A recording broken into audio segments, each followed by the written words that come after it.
Assalamualaikum warahmatullahi wabarakatuh.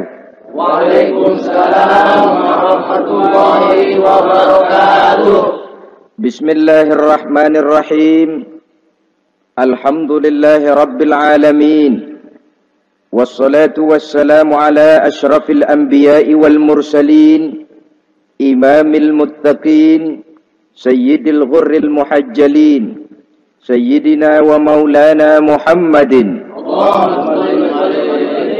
wa ala alihi wa ashabihil mujahidin at-tahirin limin rahimakumullah. Kejadian dan keberadaan kita dalam kehidupan di dunia ini merupakan kejadian dan keberadaan yang terima jadi atau terima beres. Artinya, tidak seorang pun di antara kita yang dahulunya pernah mesen untuk punya potongan seperti yang sekarang ini, punya warna kulit seperti yang sekarang ini, punya bahasa seperti yang sekarang ini. Seluruhnya kita terima jadi. Oleh karena kita terima jadi, maka Allah tidak menilai manusia dari rupa dan potongannya, tidak juga dari harta bendanya. Bersabda Nabi kita, "Innallaha la yanzuru ila suwarikum wa amwalikum, walakin yanzuru ila qulubikum wa a'malikum." Sesungguhnya Allah Subhanahu wa ta'ala tidak melihat potonganmu, tidak melihat harta bendamu, tetapi yang dilihat dan dinilai oleh Allah Subhanahu wa ta'ala tidak lain adalah hati dan amal perbuatanmu. Kenapa rupa paras yang cantik tidak dijadikan penilaian utama oleh agama? Pertama, karena yang namanya cantik adalah relatif. Tergantung siapa yang memandang. Yang menurut saya cantik, menurut saudara belum tentu cantik. Dan yang menurut saudara cantik, menurut saya mungkin jelek, enggak ketulungan. Oleh karenanya, di kalangan para ahli cinta ada perbedaan pendapat. Sebenarnya cantik yang bikin orang jatuh cinta atau cinta yang menyebabkan orang jadi cantik. Dua-duanya bisa saja terjadi. Mungkin karena cantik orang lalu jatuh cinta, mungkin sudah kadong cinta biar gempor cantik juga. Tapi yang jelas cantik adalah relatif. Yang kedua, cantik itu temporer. Berubah oleh pergeseran masa dan pertukaran waktu. Tidak ada orang makin ke ujung makin cantik. Sekarang dia sedang sweet 17-an, umur 17-an, of course cantik bukan alam kepala. Seluruh yang ada dalam dirinya menjadi syair di kalangan para remaja.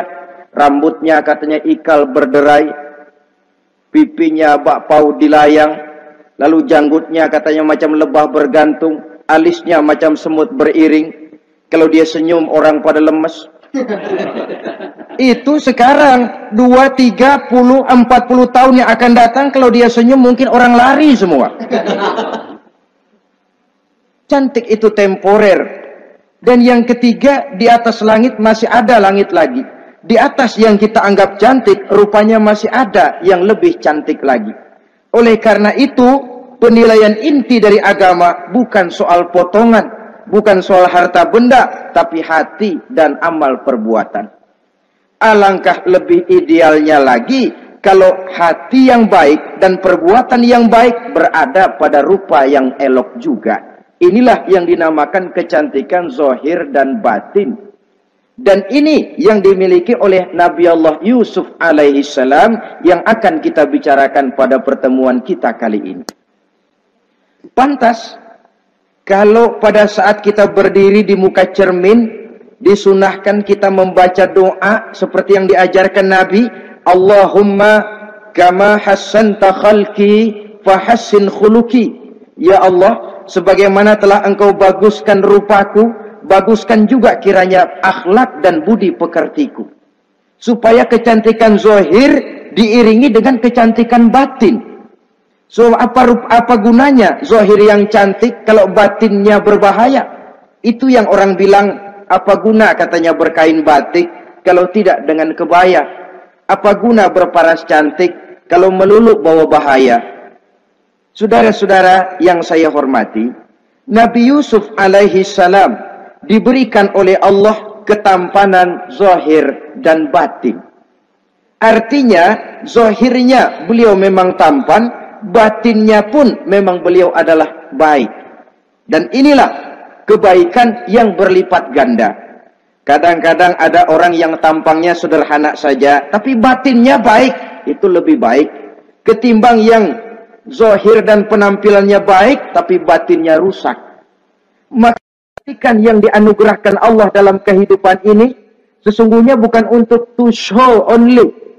Bukan cuma untuk sekedar dipamerkan, jadi kebanggaan, macam kontes ratu-ratuan yang manfaatnya hampir tidak ada. Kecantikan untuk disyukuri, kecantikan untuk digunakan kepada hal-hal yang bermanfaat sesuai dengan perintah dari yang memberikan kecantikan itu. Saudara-saudara yang saya hormati, Nabi Yusuf alaihi salam seorang nabi yang oleh Allah diberikan kecantikan zahir dan juga kecantikan batin. Beliau adalah putra dari Nabi Yakub, dari Nabi Ishak, dan dari Nabi Ibrahim alaihi salam. Artinya, ayah beliau bernama Nabi Yakub, kakeknya adalah Nabi Ishak, dan datuknya adalah Nabi Ibrahim alaihi salam. Ia bersaudara sebanyak 11 orang. Dari orang saudaranya ini hanya satu yang seibu sebapak, yaitu Benyamin. Sedangkan yang lain adalah saudara dari lain ibu. Nah, sejak kecil Nabi Yusuf ini sudah memperlihatkan tanda-tanda bahwa di kelak kemudian hari dia akan tumbuh menjadi seorang besar. Sebab itu wajar kalau ayahnya memberikan perlakuan yang agak istimewa kepada Nabi Yusuf.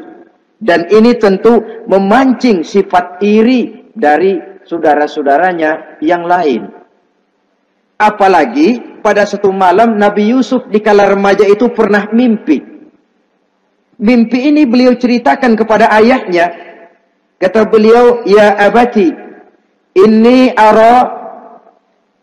ra'aitu ahada asyara kawkaba wasyamsa wal qamara ra'aituhum li sajidin." Jadi satu hari Nabi Yusuf cerita kepada ayahnya, "Ayah, saya mimpi." Mimpi apa Yusuf? "Saya melihat dalam tidur saya ada 11 bintang, lalu matahari dan bulan. Saya lihat seluruhnya sujud kepada saya." Ayahnya mendengar mimpi ini, mengerti takwil. Lalu pesan kepada Nabi Yusuf, "Yusuf, mimpi ini jangan kau ceritakan kepada saudara-saudaramu. Mereka sudah punya pandangan yang tidak baik kepada dirimu. Kalau ini kau ceritakan, mungkin akan membahayakan bagi dirimu." Sebab rupanya, saudara-saudaranya yang lain ini iri hati kepada Nabi Yusuf. Yang memiliki keistimewaan dan mendapat perhatian istimewa juga dari orang tuanya. Saudara, kita tahu ini sesuatu yang wajar dalam kehidupan. Pepatah bilang, "Likulli zi ni'matin mahsudun." Tiap kali kita mendapat suatu nikmat, bakal ada orang yang hasud. Iri hati, dengki. Itu watak kehidupan. Kalau kita jatuh miskin, orang tepuk tangan. Kalau kita jadi kaya, orang tanya berdukun kemana. Wajar saja. Likulli zi ni'matin mahsudun. Tiap kali kita mendapat suatu nikmat, tentu ada yang hasud, ada yang iri, ada yang tidak senang. Begitu juga halnya dengan saudara-saudara Nabi Yusuf alaihi salam. Dan watak iri hati ini tidak cuma tinggal iri hati, mereka buktikan lewat tindakan konkret. Suatu hari mereka musyawarah, saudara-saudara yang iri ini. Saudara-saudara, bapak kita enggak adil. Masa Yusuf mendapat perlakuan istimewa? Wa nahnu usbah, sedangkan kita ini golongan yang lebih besar. Dari 12 orang anaknya, masa cuma satu Yusuf yang mendapat perlakuan lebih istimewa? Kita ini yang 11 dianggap angin apa? Enggak adil abah kita ini. Iya, tapi caranya bagaimana? Apa kita omelin bapak? Jangan. Habis Yusuf singkirin. Kalau Yusuf nggak ada, kan anaknya tinggal kita. Praktis perhatiannya seluruhnya akan tercurah kepada kita. Nah, saya ingatkan bahwa hasud sering mendorong orang untuk melakukan segala macam cara. Artinya, Orang itu kalau sudah dibakar sifat dengki, iri hati, dia rela melakukan apa saja. Pertama, agar nikmat yang ada pada diri orang lain hilang. Yang kedua, supaya nikmat itu pindah kepada dirinya. Andai kata tidak pindah kepada dirinya, ya hilang sajalah. Jangan orang lain yang dapat nikmat. Ini watak hasud. Ingin nikmat orang lain pindah kepada dirinya, atau hilang walaupun tidak pindah kepada dirinya, tapi yang bersangkutan tidak lagi mendapat nikmat. Untuk itu segala macam cara akan dilaksanakan. Ini dicontohkan dari usaha yang dilaksanakan oleh saudara-saudara Nabi Yusuf alaihissalam. Oke, setuju, kita singkirkan Yusuf. Tapi caranya bagaimana? Gampang. Bunuh saja. Kalau bunuh sih rasa-rasanya tidak sampai hati membunuh Yusuf. Lalu bagaimana? Kita kucilkan saja dia. Kita asingkan dari sini, kita buang jauh-jauh supaya dia tidak ada lagi kelihatan dalam pandangan Abah. Kalau dia sudah tidak ada dalam pandangan Abah, yang dilihat cuma kita dan seluruh kasih sayangnya akan tercurah kepada kita semua. Nah, setujulah kalau itu. Caranya nanti kita atur belakangan. Jadi satu hari permisilah saudara-saudaranya ini kepada Nabi Yakub. Abah, kami permisi mau pergi main-main dan Yusuf akan kami ajak. Kata Nabi Yakub, saya khawatir. Nabi Yakub sudah melihat gelagat yang tidak baik, sudah ada semacam firasat. Saya khawatir kalau Yusuf kau bawa, nanti dia akan kena celaka atau dimakan oleh serigala, sedangkan kamu nanti akan lalai.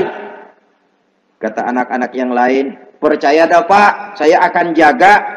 Saya kan saudaranya, masa tega membiarkan Yusuf celaka atau dimakan serigala. Pokoknya aman, sip dah.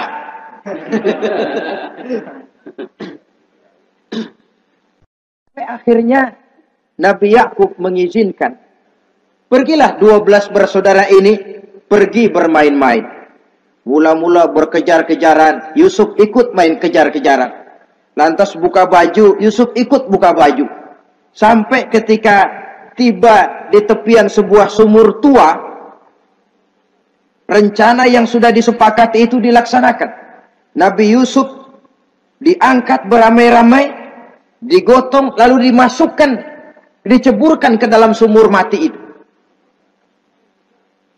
Kemudian baju Nabi Yusuf itu mereka basahi dengan darah kambing.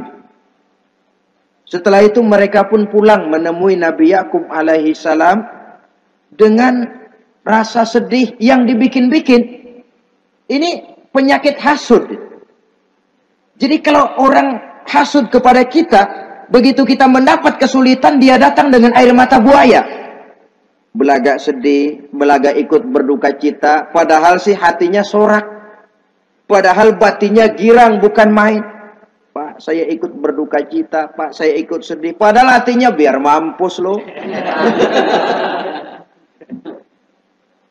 Ini yang dilakukan oleh saudara-saudara Nabi Yusuf. Mereka datang dengan air mata berurai, nangis, Abah. Ketika kami sedang main-main, Abah, kami lupa. Kami tinggalkan Yusuf sendirian. Ketika kami balik, kami cuma mendapati bajunya sudah berlumur darah. Barangkali saudara kami Yusuf dimakan oleh serigala. Nabi Yakub tercenung. Ternyata firasatnya adalah benar. Baju Nabi Yusuf itu yang berlumur darah kambing, buatan saudara-saudaranya yang hasud tadi, diciumi dan dipeluk oleh Nabi Yakub. Kepedihan seorang ayah yang ditinggalkan oleh anak tercintanya. Saudara, adapun Nabi Yusuf alaihi salam tercebur di sumur mati itu.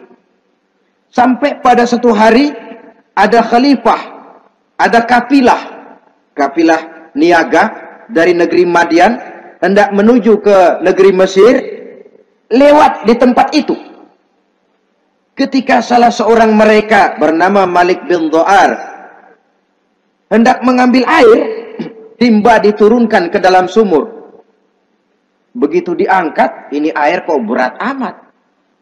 Makin diangkat, makin berat. Sampai di atas bukan air, orang isinya. Ada orang di ember. Dia lihat rupanya sangat tampan, elok, cantik. Ini barangkali anak bangsawan ini. Parasnya begini cantik, begini tampan. Ini kalau dijual di Mesir nanti tentu harganya mahal nih. Order nih. Objek. Maka dibawalah Yusuf ini ke negeri Mesir.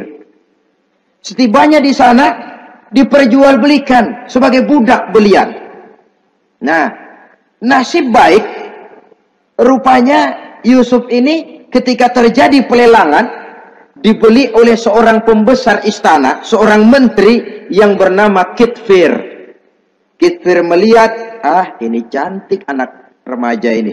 Tampangnya elok, parasnya indah, kelihatannya budi pekertinya pun halus. Kita ambil saja ini, kata Kitfir kepada istrinya Zulaikha. Kita angkat dia jadi anak, siapa tahu nanti dia memberikan manfaat yang besar bagi kita. Baiklah, baiklah. Dan sejak saat itu Yusuf dipelihara di rumah Kitfir dalam istana yang tinggal bersama istrinya Zulaikha. Menurut satu riwayat, 10 tahun lamanya Nabi Yusuf tinggal di tempat Kitfir. Dan selama 10 tahun itu tentu terjadi perkembangan baik jasmaninya maupun rohaninya. Dari anak-anak ia berubah menjadi remaja, lalu meningkat ke arah dewasa. Makin matang kedewasaannya, makin tampan dan elok parasnya, makin cantik budi pekertinya, ditempa oleh watak kenabian yang disiapkan oleh Allah Subhanahu wa ta'ala. Sehingga tidak heran ketampanan Nabi Yusuf ini lalu jadi buah bibir di kalangan istana. Tidak cuma anak perempuan bangsawan, tidak cuma istri para penguasa, sampai kepada kelompok orang awam selalu berandai-andai, kalau saja andai kata umpama saya bisa berdampingan dengan Yusuf, kalau saja kata-kata kalau saja ini keluar dari perempuan-perempuan yang melihat Yusuf alaihissalam. Dan yang unik, kecantikan Nabi Yusuf itu kalau dia berdampingan dengan orang yang jelek, si jelek ini ikut sedikit cantik. Biasanya kan kalau ada orang ganteng duduk berdampingan sama orang jelek, ganteng makin kelihatan kegantengannya, yang jelek makin demek. Itu biasanya. Tapi kecantikan Nabi Yusuf ini tidak mengangkat orang lain.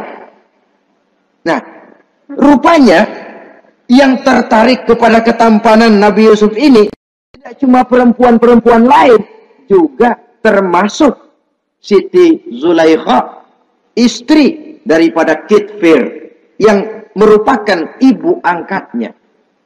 Kalau pada mulanya Zulaikha merawat Nabi Yusuf sejak kecil dengan harapan nanti akan membawa manfaat, setelah dilihatnya makin lama makin tampan, makin lama makin cantik, makin lama makin rupawan, berubah rupanya rasa kasih sayang seorang ibu menjadi kasih sayang seorang perempuan kepada laki-laki. Dia merindukan saat-saat di mana dia bisa mencurahkan rasa hatinya itu kepada Nabi Yusuf alaihi salam. Hampir-hampir nyaris Zulaikha ini, kalau istilah anak muda barangkali, siang jadi kenangan, malam jadi impian.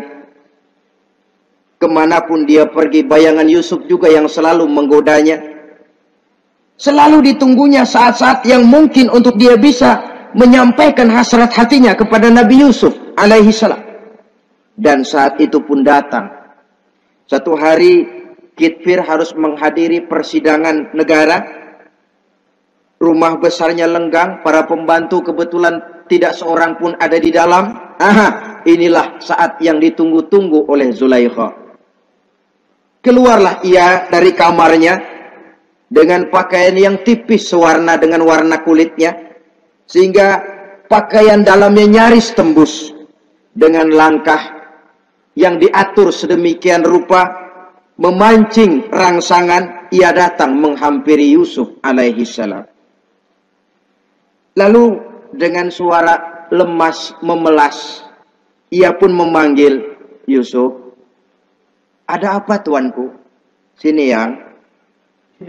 Kalau bahasa kita. Melihat mendengar suaranya yang lain dari hari-hari biasa. Apalagi melihat pakaian Zulaikha yang begitu tipis. Jantung Nabi Yusuf berdetak sangat cepat. Darah mengalir dengan cepat. Maklum, beliau juga manusia, laki-laki, normal terlepas dari kenabiannya. Jantungnya dak-dik-duk. Kemari Yusuf, sini. Ada apa tuanku? Sudah lama Yusuf. Lama apa tuanku? Saya memendam rindu kepadamu Yusuf. Siang malam engkau juga yang jadi tumpuan harapan saya. Kemanapun saya pergi seakan wajahmu juga yang saya lihat Yusuf. Tidur saya jadi tak nyenyak. Makan saya tak pernah membawa kekenyangan Yusuf. Tidur yang biasanya mendatangkan semangat seolah semuanya pergi meninggalkan saya Yusuf. Hembusan sepoi pagi mengusap bunga merekah dalam taman yang biasanya membawa keindahan, semuanya telah berganti dengan keindahan wajahmu Yusuf. Sinilah sebentar, penuhi hasrat hati saya. Saya segan tuanku. Segan kenapa Yusuf? Saya tidak mau mengkhianati tuan saya yang telah berbuat baik kepada saya. Apakah saya juga tidak pernah berbuat baik kepadamu? Benar, Tuhan juga berbuat baik kepada saya. Tapi pantang saya mengkhianati majikan saya. Yusuf, sekarang kesempatan yang baik. Kitfir, suami saya, sedang menghadiri persidangan penting di negara, di istana, dan rasanya akan lama dia baru kembali. Sementara para pembantu kita tidak ada di sini. Saya malu tuanku, saya segan. Malu kepada siapa? Tidak ada yang tahu, tidak ada yang lihat. Allah. Saya takut, saya malu kepada Allah tuanku. Padahal kalau menurut ukuran hati, Quran menjelaskan walaqad hammat bihi wa hamma biha. Sebenarnya Zulaikha cinta kepada Yusuf, Yusuf pun senang kepada Zulaikha. Itu iblis sibuk bukan main memasang jerat, pasang besi berani biar pada nyetrum.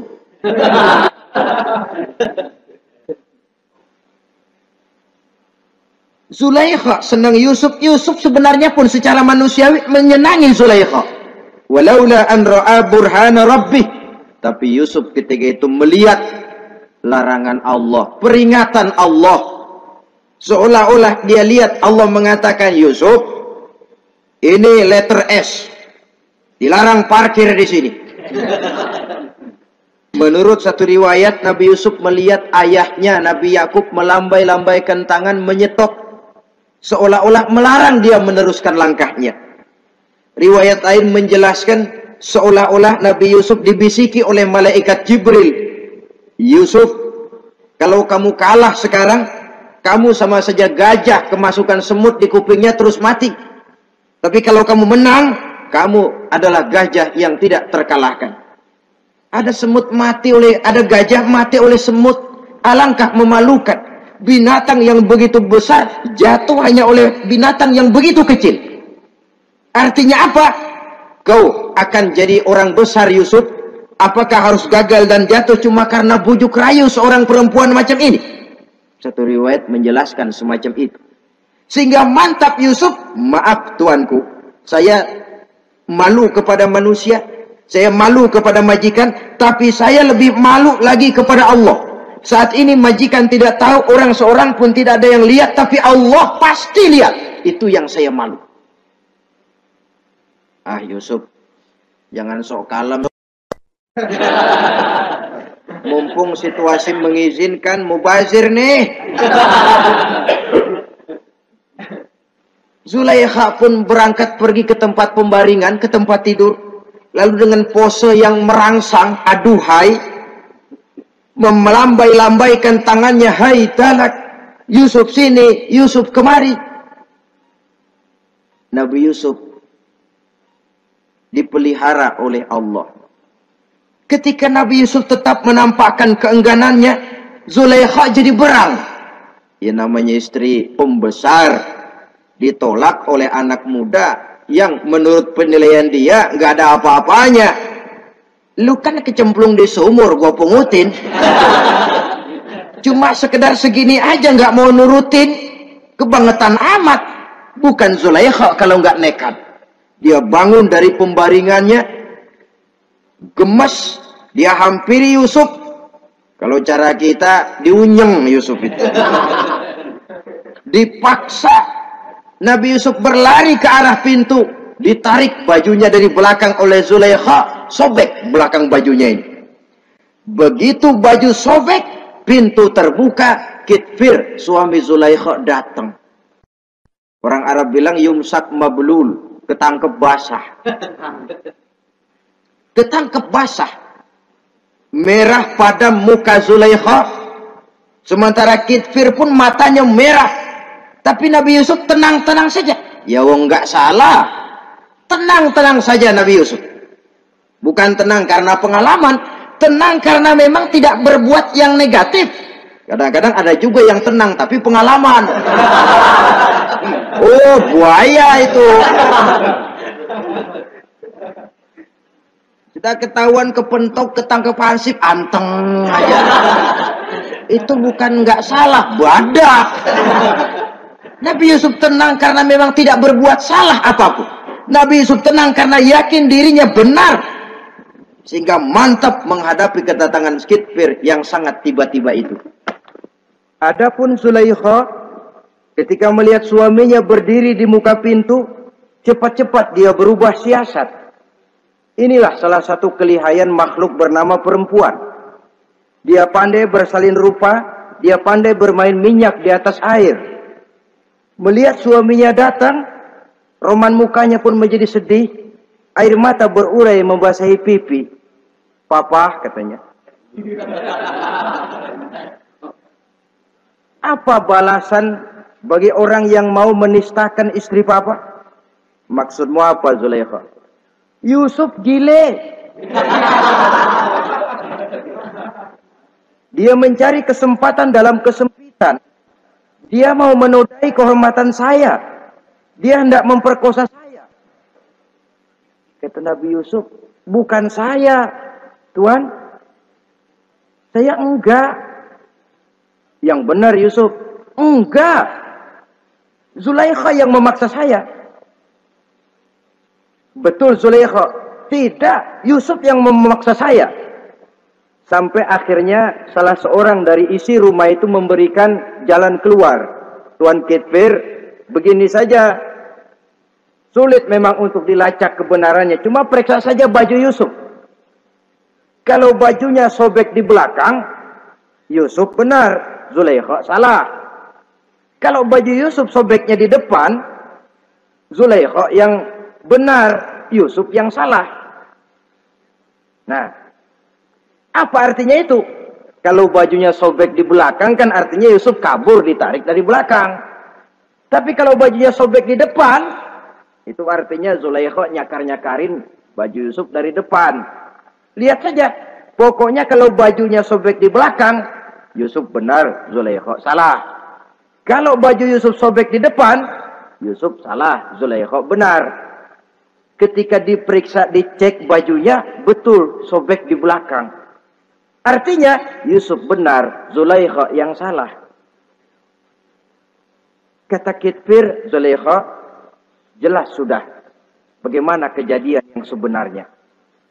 Oleh karena itu, bertaubatlah kamu kepada Allah. Dan kau Yusuf, jangan ceritakan peristiwa aib ini kepada siapapun. Untuk menjaga nama baik kita bersama. Baik Tuan. Saudara-saudara kaum muslimin yang saya hormati. Tapi ya bagaimana? Serapi-rapinya menyimpan barang busuk, toh akhirnya tercium juga. Gosip ini akhirnya tersiar di mana-mana, terutama di kalangan para pembesar. Sehingga kalau kumpul para istri pejabat, Zulaikha jadi bahan gunjingan. Kan main bini menteri demen sama budaknya.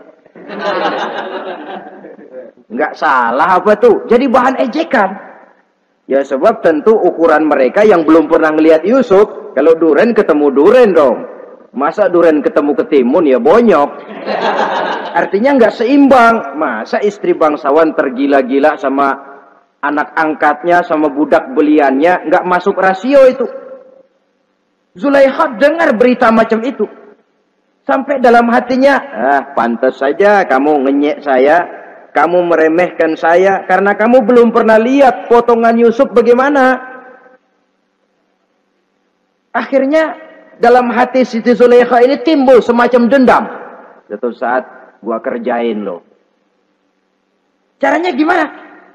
Satu hari para istri bangsawan ini diundang ke tempat Siti Zulaikha. Duduk di satu ruangan luas.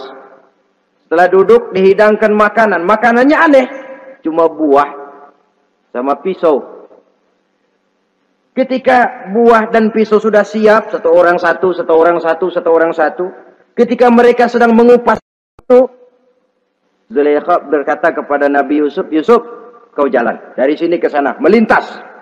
Kayak peragawati gitu. Untuk apa Tuhan? Pokoknya jalan aja dah. Nabi Yusuf jalan. Sejak beliau melangkah ke ruangan itu, semua mata perempuan-perempuan bangsawan yang lagi ngupas buah, semuanya tertuju kepada Yusuf. Ada yang matanya emang belok, makin belok. Ada yang ngeliatin campur mulutnya menganga. Apa kata mereka? Falamma ra'ainahu akbarnahu wa qatta'na aydiyahunna wa qulna hasya lillah ma hadza bashar in hadza illa malakun karim. Falamma ra'ainahu, ketika perempuan-perempuan itu melihat Yusuf, akbarnahu, mereka agungkan Yusuf. Wa qulna hasya lillah, mereka bilang, ini sih bukan orang nih. Ini malaikat nih. Bukan orang. Nah, orang segini cakepnya. Artinya belum pernah mereka lihat paras yang secantik dan setampan itu. Akibatnya apa? Nggak berasa mau motong buah keiris tangan. Rata-rata perempuan yang ada di situ tangannya pada luka. Kenapa? Mau motong buah, mata kemana, mulut kemana, tangan kepotong.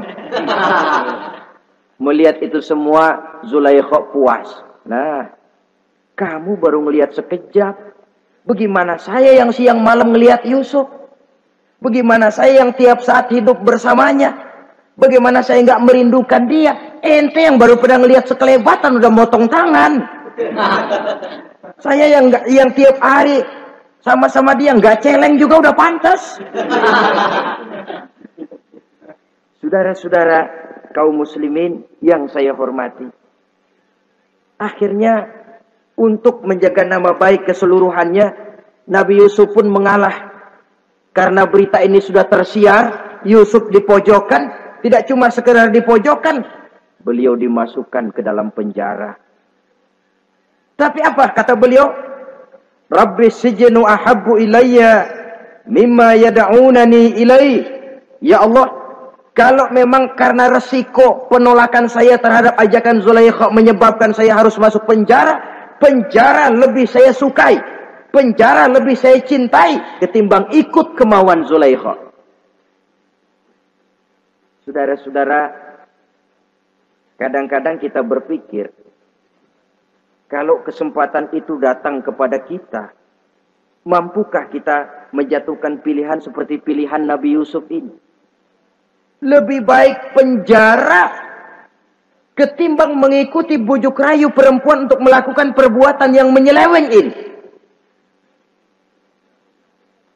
Ini yang dipilih oleh Nabi Yusuf, tegar. Kalau memang sebagai resikonya saya harus masuk penjara, penjara lebih saya cintai, penjara lebih saya suka daripada mengikuti bujukan Zulaikha.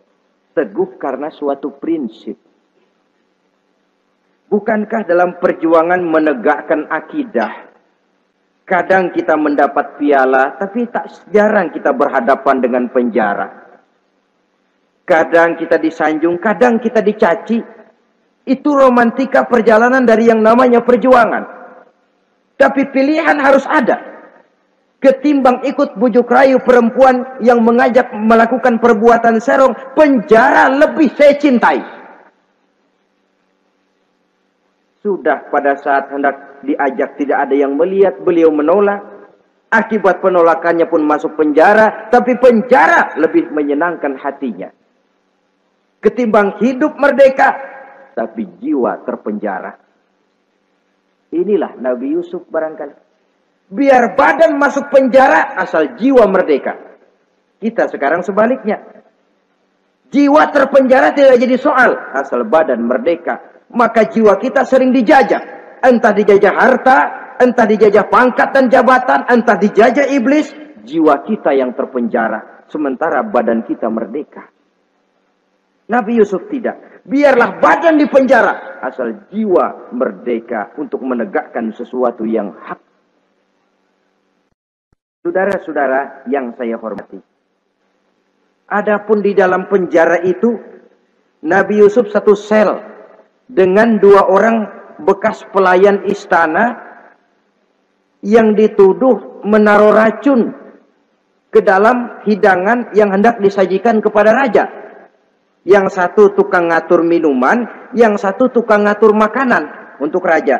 Siapa yang naruh racun nggak jelas, tapi dua-duanya ditahan. Nah, sampai satu malam teman satu sel ini dua-duanya ngobrol kepada Nabi Yusuf. Yusuf, kami ini dipenjara karena dituduh menaruh racun ke dalam hidangan yang dihidangkan kepada baginda raja.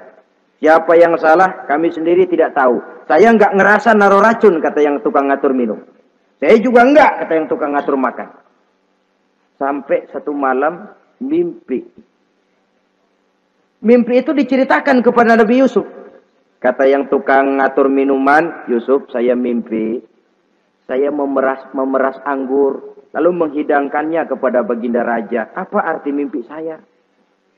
Kata yang tukang ngidangin makanan, kalau saya Yusuf, saya ngimpi menjunjung roti di atas kepala saya, itu roti dipatokin burung.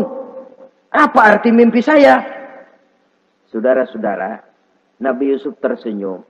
Adapun kamu yang mimpi memerah anggur, kamu akan keluar dari penjara bebas dan akan kerja lagi di istana. Adapun kamu yang mimpi menjunjung roti dipatokin burung, kamu akan dihukum mati, disalib dan kepalamu akan dipatokin oleh burung. Ini tukang roti ngotot, bisa aja lu ah. Ya lempengan apes ramalannya.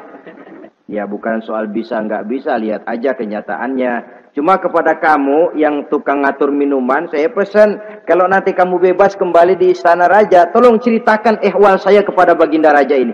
Saya mendekam di penjara ini tanpa berbuat salah apapun. Baik, insya Allah Yusuf. Dan ketika persidangan memutuskan seperti tepat yang diramalkan Nabi Yusuf, si tukang menghidangkan makanan dihukum mati, si tukang menghidangkan minuman kembali kerja di istana. Tapi begitu kerja, dia lupa sama pesan Nabi Yusuf. Itu biasanya watak orang memang begitu. Kalau dalam keadaan kepepet, macam-macam janjinya. Begitu keadaannya longgar, lupa sama janjinya. Sehingga ada pepatah katanya, nolongin anjing kejepit. Waktu kejepit, kaing-kaing minta ditolongin. Begitu udah rapi ditolongin, yang nolongin bisa digigit. Saudara hadirin yang saya hormati, sampai bertahun-tahun Nabi Yusuf mendekam dalam penjara. Tapi itulah yang menambah kedewasaannya. Maka orang beriman ya, yang mantap nilai imannya, tempat tidak jadi soal. Kadang-kadang dia merasakan penjara lebih indah dari alam terbuka. Banyak orang-orang beriman yang justru di penjara menghasilkan karya-karya besar. Kita tahu misalnya almarhum Hamka, justru di penjara bisa menyelesaikan tafsir Al-Azharnya. Salah satu karya besar pujangga terkemuka ini. Macam Hasan Al-Banna, Abdul Qadir Audah, dan banyak lagi tokoh-tokoh Ikhwanul Muslimin merasakan justru penjara itu bagaikan sorga. Kenapa? Mereka yakin di penjara untuk sesuatu yang benar, maka tempat tidak pernah jadi masalah. Kalau jiwa merdeka puluhan tahun mendekam di penjara, tidak akan merupakan satu rasa yang lama. Kenapa? Jiwa tidak bisa dibatasi oleh ruangan 2 x 3 meter. Jiwa yang merdeka tidak bisa dibatasi dengan teralis besi. Jiwa yang merdeka tidak bisa dibatasi dengan dinding tembok yang tebal. Jiwa yang merdeka mengembara, melanglang buana, mencari idealisme yang ada dalam dirinya. Itu yang dirasakan oleh Nabi Yusuf alaihissalam. Untungnya, satu malam raja ngimpi. Untungnya ini. Ngimpinya luar biasa.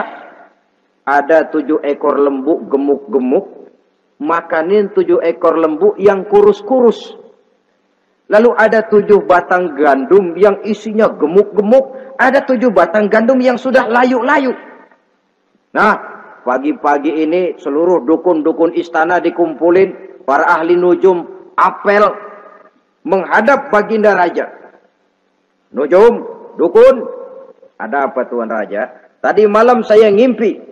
Ada 7 ekor lembu gemuk-gemuk memakan 7 ekor lembu yang kurus-kurus. Coba takwilkan apa arti mimpi saya itu. Dukun kata, baru tumben nih. Aku dengar mimpi begini. Kata Nujum ditanya Nujum godek. Ah, Tuan Raja itu mah kembang tidur aja kali ah. Tidak seorang pun yang mampu mentakwilkan arti mimpi baginda. Sampai tukang minuman dengar lapor. Tuan Raja, ada apa, Mas? Saya waktu di penjara, ada seorang anak muda namanya Yusuf. Dia mentakwilkan mimpi saya dan pas seperti takwilnya. Ah, panggil Yusuf. Dipanggil Yusuf. Dibukain pintu penjara, masuk tukang anggur, tukang minuman ini. Yusuf, ente, iya. Kemana aja? Itu dia Yusuf, kelupaan. Iya, kalau kelupaan sehari 2 hari barangkali bisa ditolerir. Kelupaan bisa tahunan. Cuma begitu dengar ada mimpi, pikir tukang minuman. Ah, kali aja ini Yusuf bisa takwilkan, kan jasa saya nemuin Raja sama Yusuf kan. Komisi lumayan. Begini Yusuf, baginda raja mimpi begini-begini. Barangkali kau bisa takwilkan, kau dipanggil menghadap Tuan Raja. Berangkatlah Yusuf menghadap Tuan Raja. Sesampainya di sana, mohon maaf Tuan Raja. Menurut takwil saya, arti mimpi Tuan Raja itu akan datang satu masa di mana 7 tahun lamanya negara ini subur, makmur, aman, tentram, gemah, repah, loh jenawi, toto tentrem kertora harjo. Tapi akan datang setelah itu 7 tahun lamanya di mana musim kemarau membahana, tanah menjadi kering gagal, rakyat diancam kelaparan. Dan kita harus siap-siap untuk itu. Itu takwil mimpi Tuhan. Caranya bagaimana Yusuf mengatasi krisis kelaparan ini? Ya kita bikinlah gudang-gudang untuk menyimpan makanan. Kalau lagi panen jangan mumpung. Ingat pada satu saat kita akan paceklik.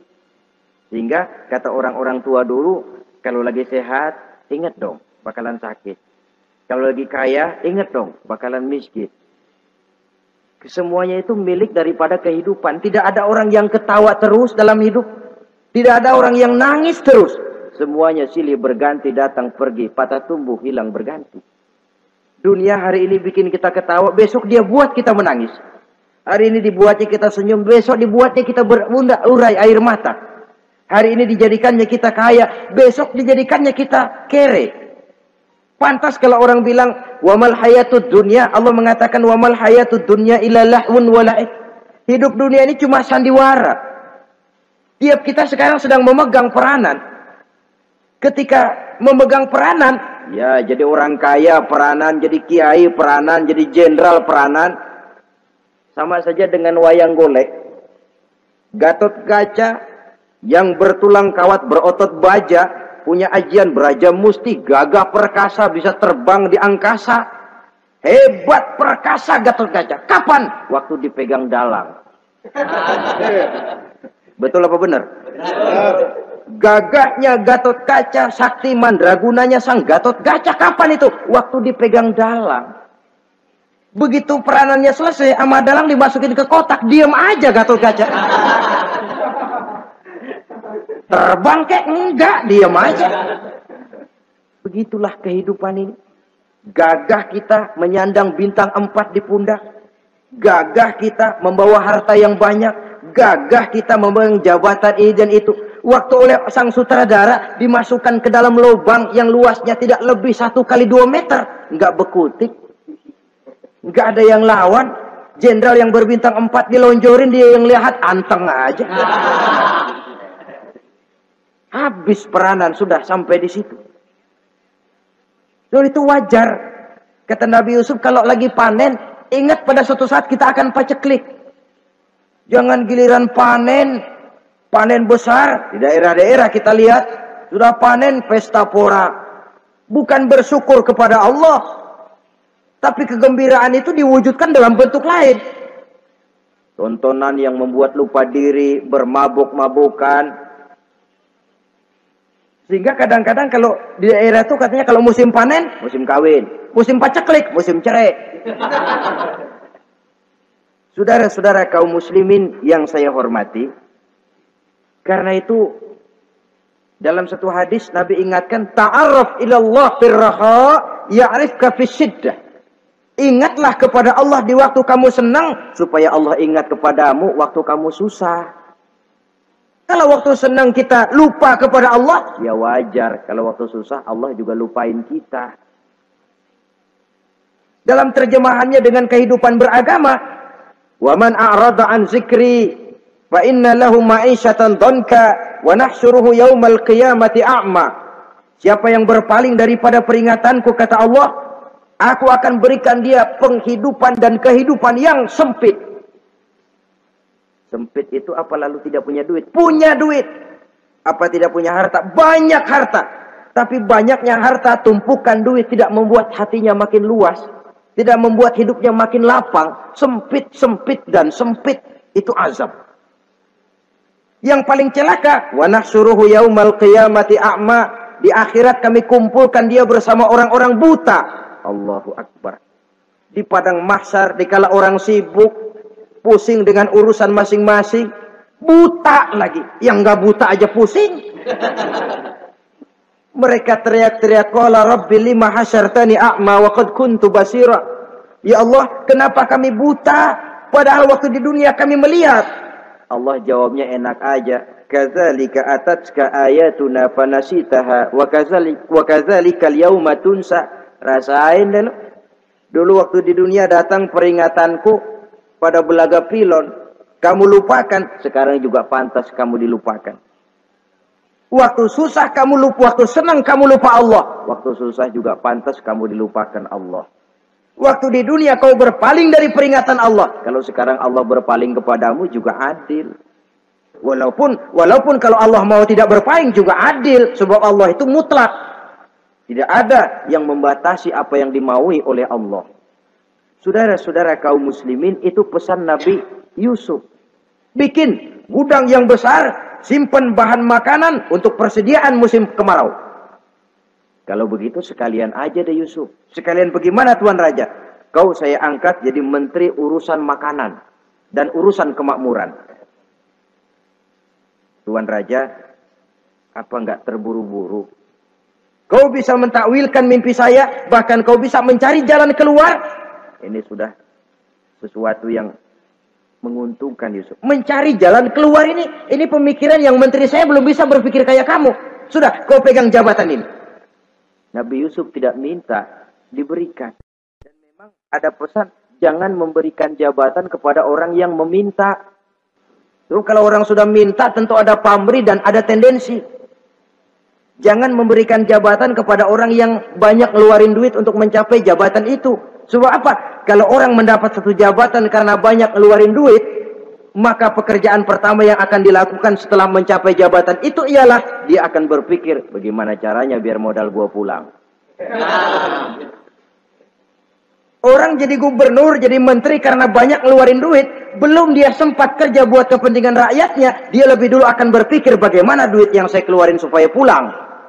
Sisanya kalau ada, barulah untuk kepentingan rakyat, itu pun kalau keburu.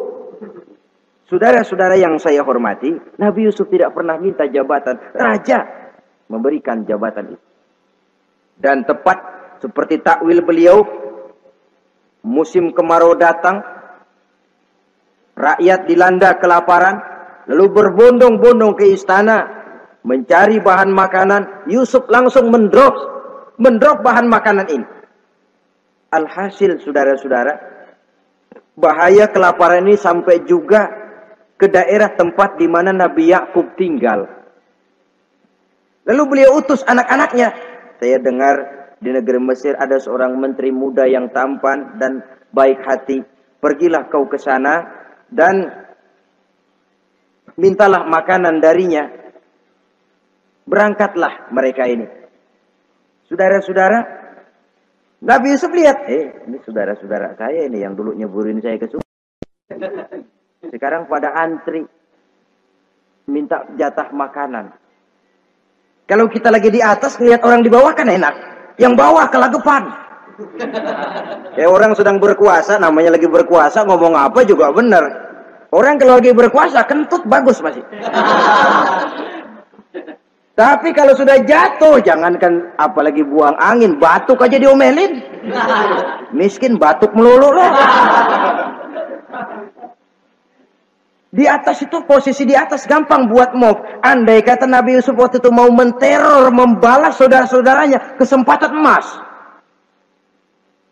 Tapi memang hatinya, hati yang mulia, jiwanya jiwa yang besar. Diberinya saudara-saudaranya itu makanan. Tapi dia tidak memperkenalkan diri dan saudaranya pun tidak mengenali kalau itu Yusuf. Kalau kita kan yang enak.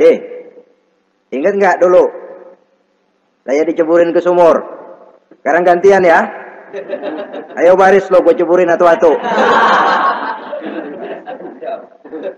Nabi Yusuf tidak. Diberinya saudaranya makanan. Lalu pesan. Lain kali kalau kemari lagi mau mengambil makanan, saudaramu yang namanya Benyamin bawa ke sini. Tanpa dia saya nggak mau ngasih makanan lagi. Ya sudah, pulang saudara-saudaranya ini lapor kepada Nabi Yakub. Abah, itu menteri pesan kalau kamu mau ngambil makanan lagi Benyamin harus dibawa. Kalau nggak dibawa kami nggak akan dikasih makanan. Nabi Yakub curiga lagi. Dulu Yusuf hilang. Sekarang nih Benyamin ini saudara sekandung Nabi Yusuf. Kalau yang lain satu bapak lain ibu. Tapi dengan Benyamin ini satu ibu satu bapak. Ini Benyamin mau digituin lagi. Bagaimana? Pokoknya Pak yang dulu-dulu kami udah taubat dah. Sekarang mah bener-bener banget dah nih.